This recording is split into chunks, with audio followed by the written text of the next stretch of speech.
Bonjour, dans cette vidéo, nous allons parler de la section 2.3, évolution quantique et connexion de Berry. Donc dans les paragraphes précédents, nous avons défini la connexion de Berry pour une famille de vecteurs quelconque, psi de t, par cette formule. Si psi de t c'est un vecteur dans un espace de Hilbert qui varie de façon quelconque par rapport au temps, eh bien, la dérivée covariante est donnée par cette formule-là et on l'avait interprétée par cette figure. Bien, maintenant, on va considérer un cas particulier de famille de vecteurs, psi de t. Ce sont des vecteurs qui suivent, qui sont déterminés par l'équation de Schrödinger, donc qui évoluent dans le temps d'après les lois de la physique. L'équation de Schrödinger, la voici, c'est que d psi sur dt, c'est pas n'importe quoi, c'est IH bar d psi sur dt égale un opérateur de Hamilton appliqué à psi. Eh bien, voyons voir ce que fait la dérivée covariante. Alors, on le calcule, et le résultat est très important.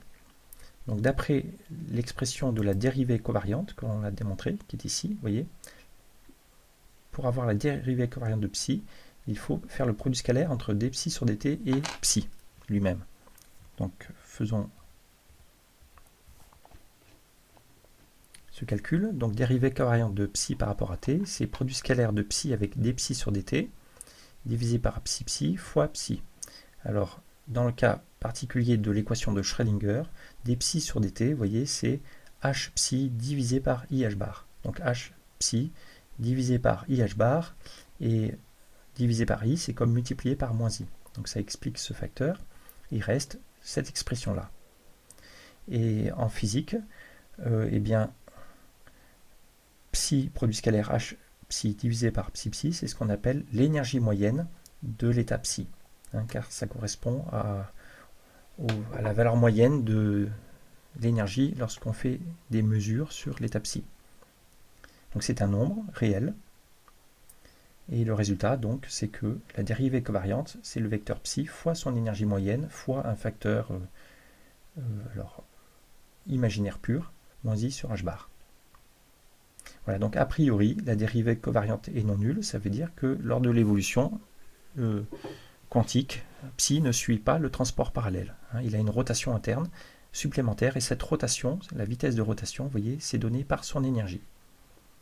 Voilà, c'est donc ce qu'il faut retenir, que l'évolution quantique en général ne suit pas la connexion de Berry, et elle en diffère par son énergie moyenne qui est interprétée comme une... Donc précisément, c'est l'énergie divisée par h bar, c'est une fréquence, et bien c'est la fréquence de rotation de la phase dans les fibres. Et donc ce résultat est très important, on appelle ça la description géométrique de la mécanique quantique, et on va donc le résumer par un théorème. Donc on avait vu que déjà que la norme de psi est conservée au cours du temps, parce que l'opérateur h est auto-adjoint. Donc la norme est conservée, et donc il n'y a que la phase qui peut varier en quelque sorte. Et on vient de voir que lors de l'évolution, par l'équation de Schrödinger, psi ne suit pas le transport parallèle. Il en dévie, et donc le transport parallèle sert en quelque sorte de référence. Vous voyez, et donc on a cette figure-là qui illustre ce théorème. Lors de l'évolution par l'équation de Schrödinger, l'état quantique correspond à une trajectoire sur l'espace projectif, sur l'espace des états, et le vecteur lui-même, eh bien, ne suit pas le transport parallèle qui serait donné par cette trajectoire psi tilde de t, mais il en diffère par une phase, et cette phase, sa dérivée, c'est l'énergie moyenne divisée par h bar, et bien cette phase est donc donnée par l'intégrale de l'énergie, alors il y a un signe moins, donc c'est donné par l'intégrale de l'énergie moyenne divisée par h au cours du temps. Autrement dit, l'évolution quantique, c'est le transport parallèle fois cette phase qu'on appelle la phase dynamique en physique. Dynamique parce que ça fait intervenir l'énergie moyenne. Alors il se pourrait que si jamais l'énergie est nulle, eh bien cette phase est nulle. Vous voyez, mais en général, quand l'énergie est positive, ça tourne à cause du signe moins dans le sens indirect, et quand l'énergie est négative, ça tourne dans le sens direct. La démonstration, c'est très simple, c'est ce qu'on a vu, mais on va le répéter. Il suffit de l'écrire, vous voyez. Donc l'évolution quantique psi de t, on écrit que c'est une phase qu'on recherche fois le transport parallèle, psi tilde de t.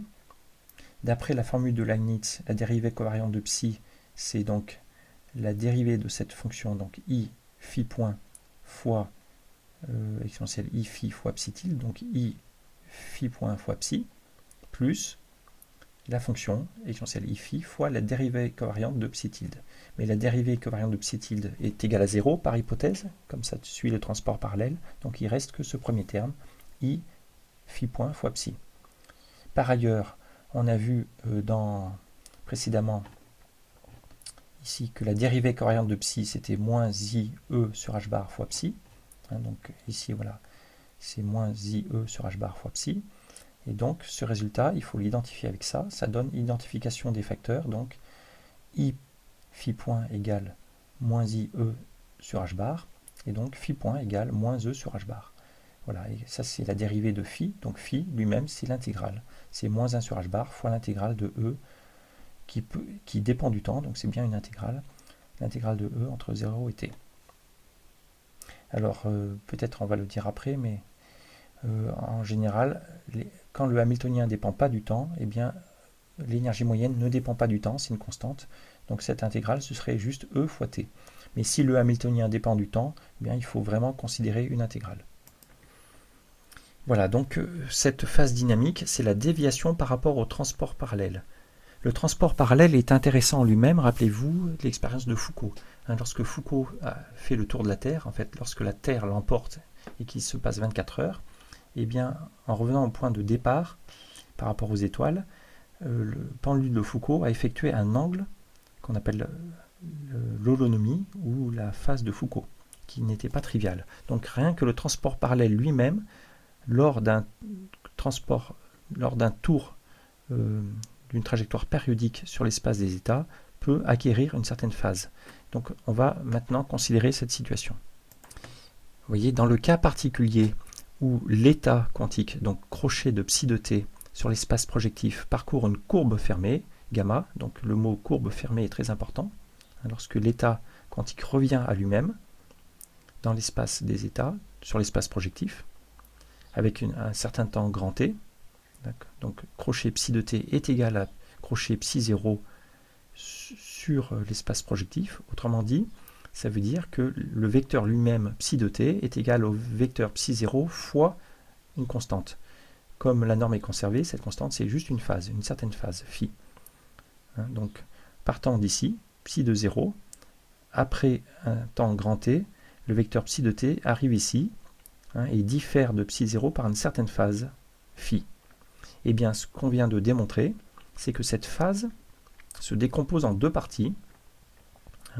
On peut dire que en fait, psi de t, lui, c'est l'évolution quantique, mais on aurait pu considérer le transport parallèle, psi tilde, et psi tilde de t serait revenu en ce point-là, et par définition, il aurait différé du point de départ par l'holonomie. Mais l'holonomie en mécanique quantique, c'est ce qu'on appelle la phase de Berry. Donc il aurait différé de cette phase de Berry, qu'on appelle aussi phase géométrique, et l'évolution quantique, elle, diffère du transport parallèle, on vient de le voir, par une phase dynamique, et donc phi, c'est tout simplement la somme de ces deux phases. Phi, c'est la phase de Berry géométrique, l'holonomie, plus la phase dynamique. D'accord ? Donc je répète, la phase de Berry, c'est l'holonomie en géométrie qu'on a étudié au chapitre précédent, et la phase dynamique, elle est reliée à l'énergie moyenne, c'est l'intégrale de l'énergie moyenne au cours du temps, divisé par h bar et avec un signe moins. Alors l'exercice qui suit est très important parce que souvent c'est une expression qu'on donne comme définition de la phase de Berry dans les articles de physique ou dans les livres de physique. Donc il est important de la voir. Ce que je voudrais faire remarquer, c'est que cette formule, bien qu'utile, n'est pas très explicite. On ne comprend pas en quoi il y a de la géométrie là derrière. La géométrie, on a essayé de l'expliquer dans ce qui précède. Donc, on fera l'exercice ensemble. Remarque peut-être historique, c'est que l'article de Berry est sorti en 1984. Alors il avait observé qu'il y avait quelque chose de géométrique dans son article. Ça a ensuite été... en même temps, Barry Simon a montré que la phase de Berry était en fait liée à l'holonomie de la connexion de Levi-Civita. Donc ça a permis de relier en fait des travaux de mathématiques à ces travaux de physique. Dans son papier, Berry fait l'hypothèse d'une évolution adiabatique. En réalité, ce n'est pas du tout nécessaire, comme on vient de le voir, de faire une hypothèse d'adiabaticité. Donc la connexion de Berry, la connexion de Levi-Civita n'a rien à voir avec la propriété d'adiabaticité. Ça a été remarqué un peu plus tard. On verra simplement que l'hypothèse adiabatique, ça permet d'avoir une sorte d'application, de conséquences intéressantes sur l'holonomie, de l'observer dans certaines situations. Donc il faut prendre ça comme un cas particulier et une application. Et il y a d'autres applications intéressantes, on le verra, comme considérer des paquets d'ondes sur des trajectoires classiques. Et dans ce cas-là, on peut montrer que la phase de Berry correspond à l'action en mécanique analytique. Et que lorsqu'on considère des trajectoires fermées, eh bien, la phase de Berry correspond à la phase de Bohr-Sommerfeld. Et on retrouve comme ça les conditions de quantification de Bohr-Sommerfeld. Donc là, peut-être je le détaillerai un peu plus tard.